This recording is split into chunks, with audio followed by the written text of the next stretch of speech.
What's up guys, welcome back. Today I'll be showing you one of my absolute favorite side dishes. This is my recipe for scalloped potatoes. But before we do that, please take a quick second to subscribe to the channel. Make sure to hit that bell and enable notifications as well. Alright, meet me in the kitchen, it's time to make it happen. In order to make these scalloped potatoes, we're going to need 4 to 5 medium-sized russet potatoes, as you see here.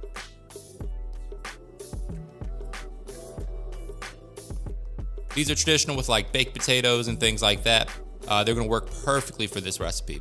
So first and foremost, we want to peel these potatoes. So break out your peeler or knife, whatever you're comfortable with, and make sure you peel each of these potatoes. Oh, almost lost one. If you leave a little bit of skin on there, it's not the end of the world. So, just get most of it off. Looking good. And repeat that process until all of your potatoes are peeled. Next, we're gonna go ahead and wash them thoroughly with some cold water, rinse all of that dirt and stuff off of there.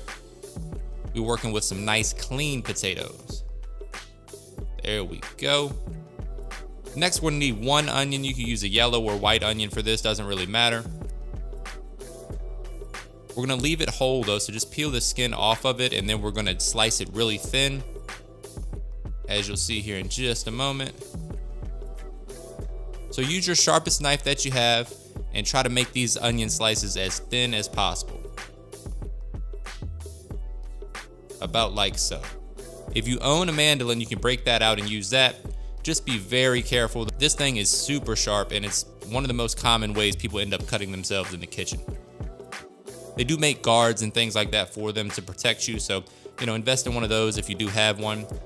Just want to make sure you stay nice and safe in the kitchen. We're going to use it for our potatoes as well, mostly because we want them to be nice and thin and all evenly sliced. We want them to cook at the same rate and all of them to be nice and tender.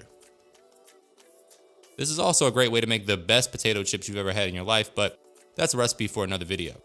But if you're smart and you have some leftover, then fry them up 350 degrees. All right, moving on to the star of the show, the sharp cheddar cheese. Use whatever your favorite brand is. I like Cracker Barrel. They make a pretty good product. Break out your cheese shredder and shred up the entire block of cheese there. We're gonna need 1.5 cups of shredded cheddar and then about a 1/2 cup of mozzarella if you have it. Next, we're gonna make our roux. If you've been around this channel for long, you know how this works. We're going in with 3 tablespoons of good quality butter, along with 3 tablespoons of all-purpose flour. Get in there with your rubber spatula, mix everything around until that flour is absorbed into the butter and forms almost like a paste-like consistency. You want to cook that mixture for about 2 minutes to cook off the raw flour taste. It should look just about like so. Once you get there, turn the heat down to low and then we're going to add in some dried thyme, along with a little bit of nutmeg, just a pinch, guys. Remember, a little bit goes a long way with nutmeg. We're also going in with some Cajun seasoning. I kind of use this as all-purpose seasoning, so whatever your favorite go-to seasoning is, also add in a little onion powder. Give that a nice mix. The roux is going to be smelling absolutely amazing. Next, we're going to add in our whole milk. That's 2 cups to be exact. As always, guys, specific measurements and ingredients are provided for you in the description box below, so make sure to check that out. You're gonna bring that mixture up to a boil. That way the flour has the ability to absorb itself into the liquid. And then we're gonna reduce that temperature down to low or turn the heat off completely because we're gonna add in our cheese. So we're adding in a little bit of that cheddar cheese. We wanna make sure that that melts nicely along with some of that mozzarella. We want our sauce nice and smooth. Looking good. That is a perfect cheese sauce, guys. Oh man, this recipe is so good. I can't wait for you to try it. Silky smooth, looking good. Next, we're gonna preheat our oven to 400 degrees and we're gonna take about 2 tablespoons of butter and grease our cast iron skillet or baking dish, whatever you decide to use for this. You guys know I'm a little partial to my cast iron skillet. That's my baby. But just make sure it's nice and greased with butter or, cooking spray, whatever you decide to use. We just want to make sure that nothing sticks to the bottom. Next, we're going down with the first layer of our cheese sauce that we made. Just a nice thin layer.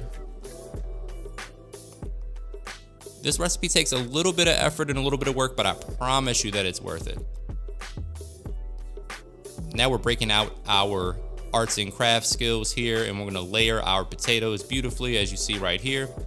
You don't wanna stack them too much on top of each other because you want them to try to cook evenly, so they need a little bit of elbow room. Looking good. Next, we're going down with a layer of those thinly sliced onions. You can use whatever type of onion you like. A red onion will work fine here as well. So we got a layer of our sauce, a layer of potatoes, a layer of onion, a little salt and pepper, and then we're going down with some of that shredded cheddar cheese. This recipe is packed with flavor, guys. Super cheesy, nice tender potatoes. Perfect side dish to go with whatever your protein is gonna be for the night. And it just looks beautiful, so you'll definitely impress your house guests with this one. If you do make it, make sure you tag me on social media on Instagram or Twitter. I love seeing you guys recreate these recipes. I appreciate all the support you guys give me. So then we went down with another layer of our cheese sauce and then another layer of potatoes. Basically making a delicious potato lasagna, essentially. Same rules apply. Again, another reminder, guys, all of the specific measurements and ingredients can be found in the description box below, so please make sure you check that out. Another layer of that salt and pepper just to make sure those onions have some seasoning. Going down with a layer of mozzarella. And then another light layer of cheese sauce. Smooth that out like a rocky relationship. There we go. And then we're going down with our last layer of potatoes. This was about 4 medium-sized potatoes. I had a little bit of leftovers that you can make, like I said, some potato chips with, or, you know, chop them up and make some breakfast potatoes in the morning. Looking good.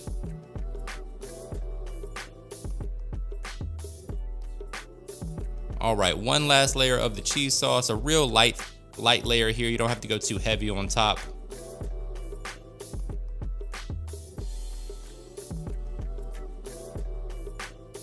And then we're gonna cover it with the rest of our shredded cheddar cheese and pop that bad boy in a 400-degree oven for about 45 to 60 minutes, depending on how thinly you slice your potatoes.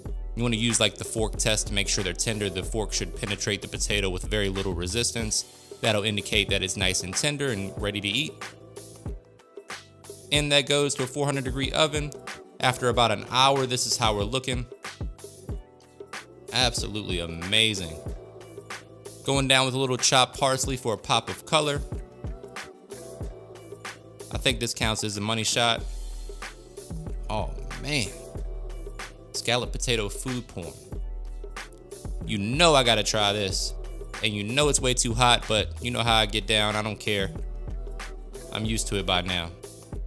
You do want to let it rest for about 30 minutes before you try it. That way, you know, everything has a chance to come together. I think the face says it all. This one is delicious, guys. Can't wait for you to try it. Leave me a comment. Let me know if you're planning on making this. Don't forget to give me a thumbs up. Make sure you hit that subscribe button and the bell. And as always, thank you for your support.